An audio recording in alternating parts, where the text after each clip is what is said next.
Hey everybody, this is Patrick with Treat Dogs Like Dogs, the podcast, and this is episode number 13. So this is something that I've been holding on to for months now. I wanted a situation to blow over, as to not give somebody continued grief, but I feel that this is extremely important to show and discuss. And so this is actually when we have the issues where we have trainers with certain ideologies going at other trainers with different ideologies, and it's usually like, let's say, force free versus balanced trainers, tool use or not tool use, aversives or not aversives. And the issue that I see a lot comes down to somebody that goes under the flagship of being a dog trainer, utilizing a tool, abusing the tool, and then that just brings it back to square one of why tools should never be used. And this is somebody that I've been working with for months and trying to explain not to use certain tools a certain way. And they went around and did something the complete opposite from advice from somebody that is a non-trainer, and then doing a whole whoops, which ended up injuring their dog. And so this was the discussion I had a couple months ago with that individual, and my take on it, how I feel about it, and why it's so important to call these people out when it happens. So enjoy the episode and go ahead and follow for more content. All right, we're going to jump right into it. So, Sure. Daniela, tell Yes. me about the e-collar thing. So, um, I'm nervous, so I'm gonna be laughing a lot. Don't be nervous. I'm just Yeah. Don't be I don't nervous. know. We're not here to attack you or anything like that. We just want to talk. I know That's it's still nerve wracking. So no, Um, I saw the video recap. I know what happened with the e-collar thing. I would just want to know from your perspective, like what yeah, happened. I had left her collar on, not Nova, my service dog, my Mocha, who's my first dog, who's my behavioral modification dog. And I had left her e-collar on for long periods of time because I actually know I never had been told to take it off. I was actually told to leave it on 24/7, and I mean, who I thought told you that that? um I think it was I can't remember her handle here. It was someone on TikTok, Was it and another trainer? yeah. I can't remember her handle. I can't remember it. But it was another trainer told me because I asked her how do I desensitize it, and she said leave it on the dog for periods of time. I said, okay, what does that mean? Does that mean I take it off and then put it back on, take it off, put it back on? She's like, no, just leave it on. So I thought I'd do that with both my dogs to desensitize it. And after a while, it slipped my mind about asking again because, I had already asked that one time. And my dad was brushing the dogs before we left yesterday, and he said, "Look at your dog's neck. Something's wrong. I think it's the e-collar." Nova, get down. Nova, thank you. You had enough food. Um, and and so when I looked at her neck, she had abrasions from the e-collar, and I was like, "Oh crap!" I was like, "What did I do? What happened? I'm so confused. Is it too tight? Did I do something wrong?" I had no idea if I had it too tight or like what I did because I would check on it every day, making sure I could fit two fingers under it and all of that. Um, I didn't take it off though because we were using it, How many days was and it? Like 48 hours? 2 days? a week maybe. Oof. Was there any? any time in between that you just felt that like this doesn't seem right? I did. I was confused at first. I was like, well, they're a trainer. They must know what they're talking about. So I didn't really question it because I was like, well, I'm following the advice of a trainer who's done e-collar training. So with their dogs and other dogs, and I was like, okay, I can listen to this person because Did it they was say to leave it on for day in and day out, or did they just say don't take it on and off, leave it on for an extended period of time? they said leave it on, which I guess I interpreted as leave it on all the time, and Yeah. So I I could have misinterpreted them very much so. I do feel really bad about it, and talking about it makes me want to cry right now. So I'm distracting myself yeah. with yarn. So in the original live where you showed it, and I did see the marks on the neck and everything, and you obviously you know me, and that makes me livid. But but what your comments were like not specifically right here where you're pointing fingers at another trainer, saying that you didn't know because you trusted somebody else. It was on the lines of you forgot that an alarm, you forgot to you fell asleep while it was on and forgot to take it off. To be honest, I didn't know I had to take it off. I was afraid that everybody would be mad at me if I said that. Well, I mean, either way, it's not okay, right? So if you felt wrong about it, like one trainer told you to leave it on all the time or whatever, like a quick Google search, you can find a shitload of different forums where people discuss this. And then on top of that, like for at least 2 months, I've heard you asking questions to other various trainers about the use of e-collars and how to use them.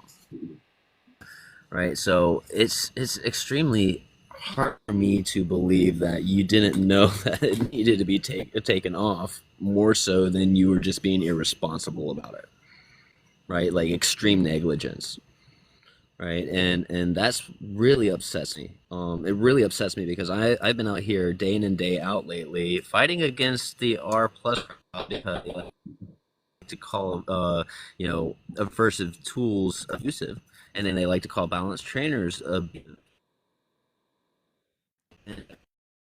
in training, and then and that you're trying to take on behavior modification cases when you don't even know to color off and leave it on for a week, causing damage to your dog's neck. Like that's not okay at all. And I'm being serious about this, and I know that it doesn't feel good to hear this, but it's not something I'm gonna let slide, and it needs to be known that that's not okay. And so my suggestion to you, and I'm being very courteous right now because I've blown up on people for a lot less, right? No, My suggestion is finish your certification class and go get a job at PetSmart as a puppy trainer so you can get experience working with dogs. Because this behavior modification track that you want to get into is going to be extremely far down the road for you, because there's a lot of maturity that you have to grow into. There's a lot of responsibility you need to learn, and you need to be able to self-reflect and say, oh, I fucked up, rather than saying, oh, it was somebody else's fault for giving me bad information, because this is no, I completely on you. take and questioning it and asking more questions. I know it is my fault in not understand trying to get better understanding of what I was doing. And I Well, you've been know in my lives plenty. Canine, we lost you. You got kicked again. No, can you hear me? Okay, now we can. TikTok keeps booting you, man. Now we can't hear you again. TikTok really don't like them. We just have to like him extra hard now.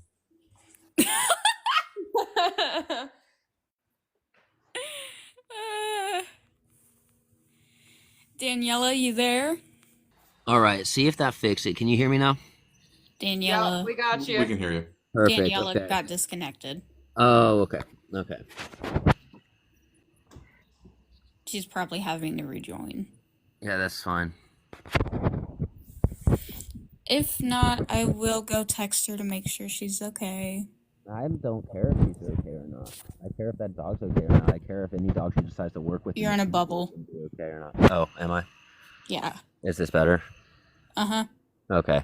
I don't care if she's okay or not. I don't care about the feelings. I care about the feeling about if any of the other dogs she decides to try to take on is okay or not. What I wanted to say before all the wonky internet connection problems was that when it really comes down to it, like, she's been on my lives plenty of times where I discuss e-collars. There is no way she didn't know to not at least rotate it, or take it off your fucking dog. Or the fact that I talk about how my dogs are e-collar trained and it's not on them 24/7. And I talk about why. I do this all the time. All the fucking time I talk about e-collars, and people ask questions about e-collars, and I go over the appropriate ways to use them, and then I say, if you're ever going to get one and you don't know how to use it, hire a fucking trainer. I say it every single fucking time. And then for somebody to go off and buy one after they've asked trainers on here for months, for about 6 months, she's been asking about e-collars, and not just from me, from other trainers too. I've been talking to them about it even before the situation, right? And then to go under the flagship that you are a dog trainer, and then to say that you've taken on somebody's behavior case that they're paying you for, behavior modification, just to turn around and leave a fucking e-collar on a dog for a week straight, damaging their neck. I'm not okay with that at all. I don't give a shit about somebody's personal feelings. Right. Like, I'm over here and I have been going back and forth with a positive only crowd because of this type of shit, right? Just for somebody, like, these are the type of people that fucking ruins it for all of the balance trainers. No, I totally agree with that. I mean, my situation is not inexact in any way, but like my female Shiba has like pretty terrible environmental allergies. She's been on Apoquel and Cytopoint for a while, and she's finally getting hair growth back. But even with her, like, her neck is super naked bare, and she had to wear a cone for a little while we were dealing with her allergies because she was just licking, incessantly. And I like made sure that she had like the gauze bandages around that neck, and I took it off anytime she was eating and when she was supervised. And I mean, and this is my own personal opinion. None of my dogs wear collars or harnesses or anything when they are at home. If we are out and about, they're wearing their collars with their identification, and their their microchip information and all of that. But in the house, I'm just like, I don't think they need to be wearing anything. Yeah. Like, I don't know how many people know that person, but I've had them on live plenty of times, and the finger pointing is always there. I can't drive anymore because my parents won't let me because they bought me a new car and I've wrecked it 4 times. It's their fault for not letting me drive it, or it's their fault for not getting me a cheaper car, right? That's the type of bullshit rhetoric that comes out of their mouth. And so that's why I know this e-collar thing is extreme negligence. Well, That's why I know it. my personal belief is if you have a dog that like needs behavior modification to the point that it needs like an e-collar constantly, you wouldn't go e-collar route, you would go muzzle route. I mean, yes, sure. Well, also like unless something too that you're a lot hiring of- somebody that has experience in this shit to fucking help you out, which I have put out there time and time again. Don't fucking get an e-collar if you've never used one. Fucking have somebody, if you need to use one, then ask the right questions, get the appropriate e-collar, not some cheap ass Amazon thing that's going to break on you and then zap your dog into submission and to learn helplessness. What you need to do is hire somebody that has experience in this stuff, so that way they can set you up for success and not ruin your fucking dog. Like, No, I totally agree with that. I'm sick of having to fucking put my foot in my mouth constantly because I start getting through to people that, hey, these tools are not abusive, it's how they're used, right? Just for somebody to go around saying, I'm a trainer, and then doing exactly what everybody's been saying. No, I totally agree with that. Like I have had, like I've told you before, like I have numerous years of experience with large dogs, but I've never used an e-collar, and I don't feel comfortable using one because I don't know exactly how to use one, and I never Yeah. have for that reason. And I would always like, I've even like consulted the doctors in my clinic, I've consulted behavioral specialists, and and I'm even still a little bit wary because it can be an incredibly helpful tool, but with there being, there's always a yin to a yang, right? Yeah. If it's a really, really great tool used correctly, it's also very devastating if it's I used mean, not you can correctly. even treats, even positive reinforcement treats. If you're just popping treats left and right, like anything can be abused, right? All I give a shit about is if you're trying to be a dog trainer and you want to use tools, don't be fucking stupid about it. Yeah, Josh, Great. real quick. Josh in the comments. Yeah, and that makes me even more livid. I'm sure if you were in here listening to me, like I'm really doing well with keeping my cool right now. But yeah, when you go around telling people you're a fucking trainer when you're not, and then you use a tool so poorly that you leave scarring on your fucking dog, that's gonna that's the reason, that is the exact reason why people are gonna continue pushing to the ban of tools. That is the reason why people are going to continue demonizing balanced training or anything punishment. That's the reason why I'm going to constantly have this platform of debate. And it's ridiculous. And I'm not going to let shit like that slide. If I'm not going to let R plus trainers pushing false information slide, and I'm not saying every R plus trainer does that. Some of them are just like, look, that's my thing. I don't like using tools. I don't think they're right, and that's my thing. But if you train with tools and you do it right, I mean, okay. But there's a lot of R plus trainers that will push misinformation in order to fit a narrative through to ideology, and I'm going to fight that. I'm going to fight that every time. But I'm also going to fucking fight people on my own side that are fucking stupid about shit.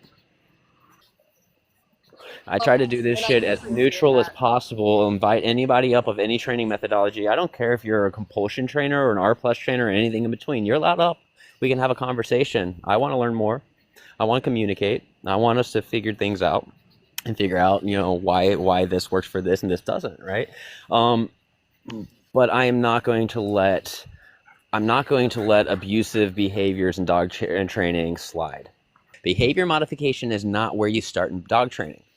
It has taken me about a decade to get where I'm at to be able to do behavior modification to the levels I can, right? I started, I mean, well, almost 12 years now doing training. At first, I started with puppy training.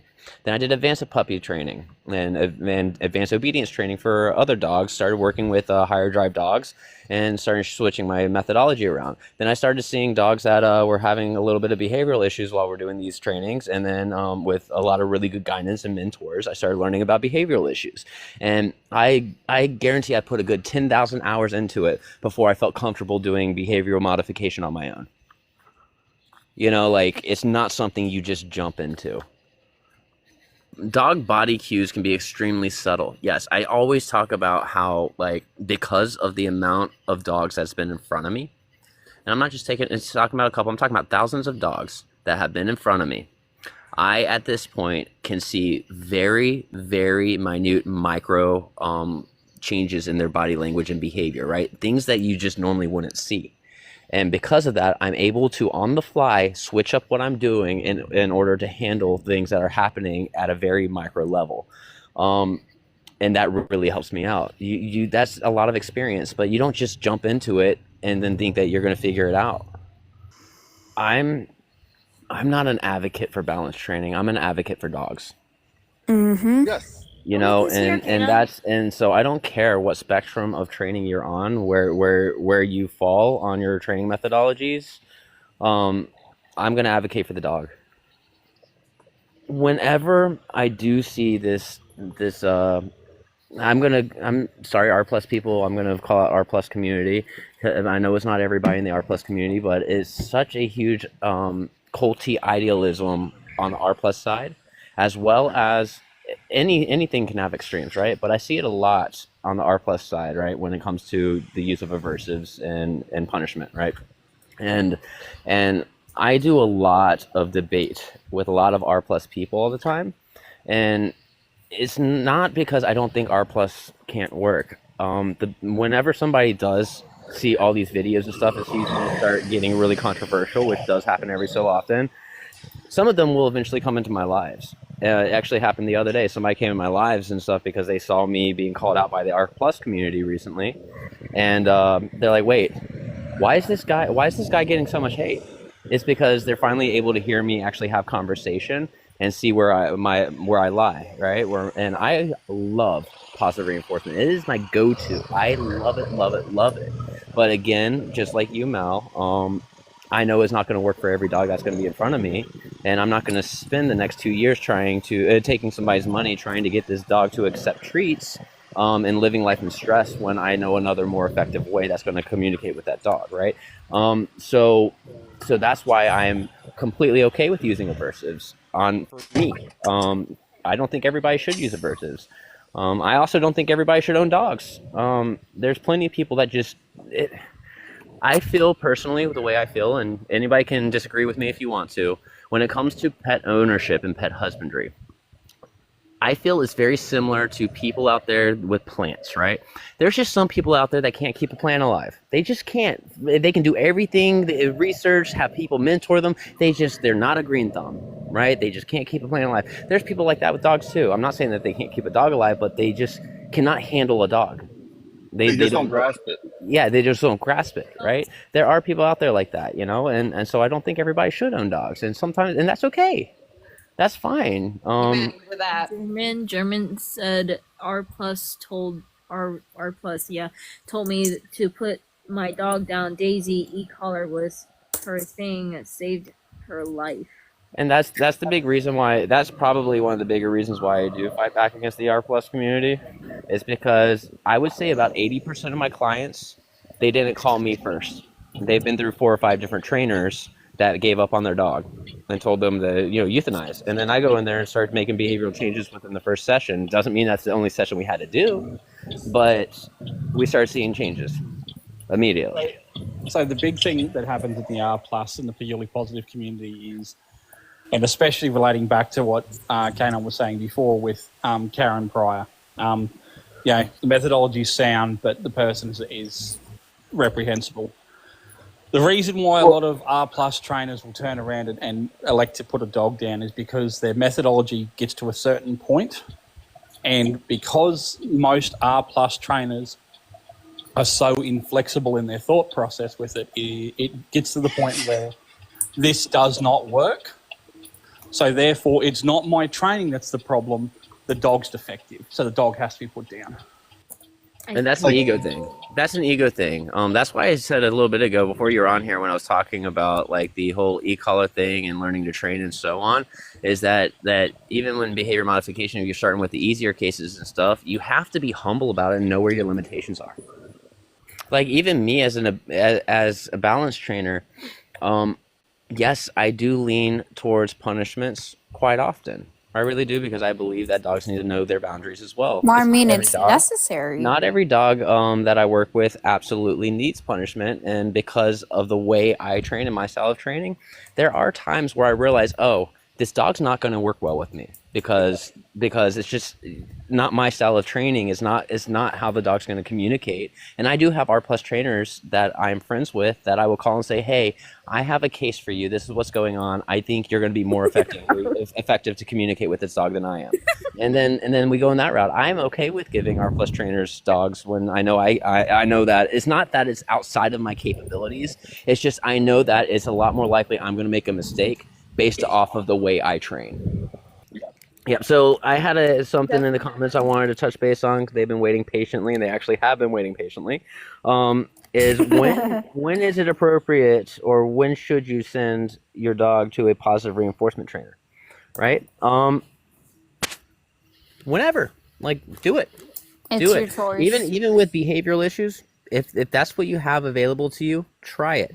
If it doesn't work, then find a new trainer. Find somebody in balance if that's what you want to do. But if you have puppy obedience, positive reinforcement trainers are amazing for shaping behaviors. I mean, I'm personally of the opinion that this is just my personal opinion, but most trainers that I would go to will start on the more positive side of the fact. Yep. Even a good balanced trainer will. And when we'll move incrementally towards what punishments need to be used, what aversives need to be used. Anyone who turns around and goes, "I'm a good trainer, I can help your dog," and slaps an e-collar on it and just goes, "Righto, we're doing this now." There are trainers out there who rely too much on tools. You should be able to train a dog with click and treat, but you should be also able to train a dog with an e-collar or with a prong collar or with an aversive. You should be able to look at a dog and be like, we can do. And that is a problem. That is a problem balance with tools. Is I've noticed a lot is once a trainer uses a tool, it's a hell of a lot more likely they're going to start becoming reliant on that tool. Oh, absolutely. So Hannah says, but like when you have aggressive dogs, I think you said did, but I don't know if you did. So again, with aggressive dogs, the problem with aggression and everyone talking about aggression is very much a spectrum of things, and people use aggression for things that aren't necessarily aggression. There's a lot of things where a dog is reactive but is not aggressive. So like a dog that is fear reactive will display aggression. But the difference between sort of reactivity and aggression is, so if a dog's fear reactive, if a dog is really fear reactive and they're putting on a good show, they're showing their teeth, they're bearing up, and people are like, "Oh my God, this dog is so vicious." 90% of the time, you walk up, put a leash on the dog and go, "Right, well, we're moving," and just start moving with the dog. They'll be like, "Oh, fuck, okay, I guess we're doing this." That's the difference between reactivity and aggression. I'll say reactivity can lead to aggressive tendencies, while aggression is going to be more rooted in their genetics. Yeah, like a dog that's actually aggressive, like is coming up the lead and trying to go you, is very different from a dog that is reactive. And a lot of people I'm seeing now, they're looking at these reactive dogs and being like, "Look at this aggression, look at this leash aggression, and look at this barrier aggression," and everyone goes, "I've got an aggressive dog." No, you've got a dog that's terrified. That's what you've got. Yeah, so I do still use the terms like barrier aggression, right? And it's because it's giving an actual term to why the dog is being showing those aggressive tendencies. It doesn't mean the dog's aggressive. It means that the dog is becoming more aggressive because of said barrier, right? But it's just a way for me to describe what that is. But yes, if you're doing behavior modification, it's going to be extremely rare that you find a dog that is actually truly aggressive. But yeah, Nick also hit the nail on the head. No one here in the comments, on the panel, anywhere is going to be able to answer that question for you, because that's your decision as you're the handler and it's your dog. Yeah. So Hannah says, "I'm asking because my friend's huskies bit her brother, and I don't know if positive or e-collar is better." Okay, that's something you need to go to a trainer and see in person. We can't see it. We don't know what's going on. Yeah, yep. Absolutely. So, I mean, we were talking about macro and micro behaviors and being able to see those and change what you're doing up on a fly for the dog in front of you when you're training. And that's a big reason why I don't give extreme advice. Like I don't, for the most part, there are some things that I'm like, okay, that's obvious what this is based on what you've said. But most of the time it's like, look, I'm going to give you a very baseline of advice that won't do anything damaging, but outside of that, I can't tell you what to do because I'm not there. So Hannah also says, but I don't know where to tell her to start. She doesn't know. Okay. Start by picking up the phone. Like, seriously, I mean, it sounds rude, but that's where you start. Pick up the phone, talk to people, right? And treat your trainers like you would do with anything else you would do with your pet's care, right? If you're going to get go to a vet, you're going to look into the vet clinic, aren't you? Right? You're going to figure out who's taking care of my dogs. If you're going to get a pet sitter that's going to stay at your house while you're gone, you're going to look into them and see who's going to be at my house taking care of my dogs. If you're going to get a trainer, look into them. Look into K9. He's one. And to be honest, like 110%, this is going to sound very, very rude. If you find a handler, a trainer, anywhere, like anyone on here that turns around and goes, you leave a comment like that, like my husky did X, Y, Z, and they go, "I can fix your dog," Send me They a DM can't. or organise a time. No. No. Just run like the fucking A wind. good trainer's not going to give full promises like that Yeah, because jump we on- don't know. We don't jump know. online, Google, find trainers in your area, look at their Google reviews, look at the whole way across their Google reviews. Don't just look at the top positive or the top negative comment.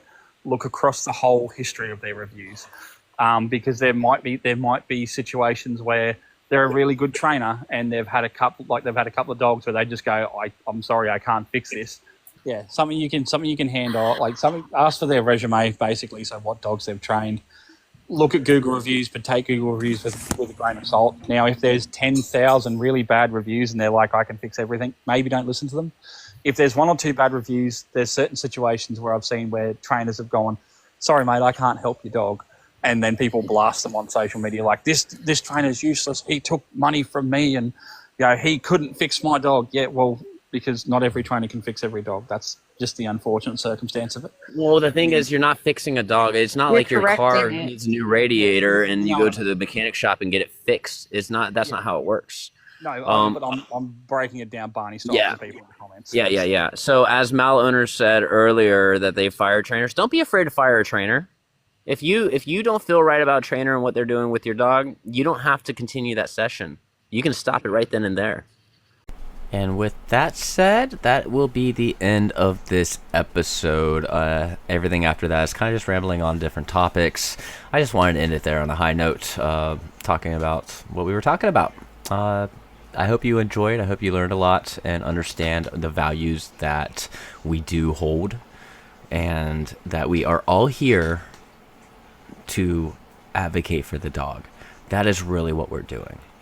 So have a good rest of your day, night, evening, whenever it is while you're listening to this, and we'll see you next time.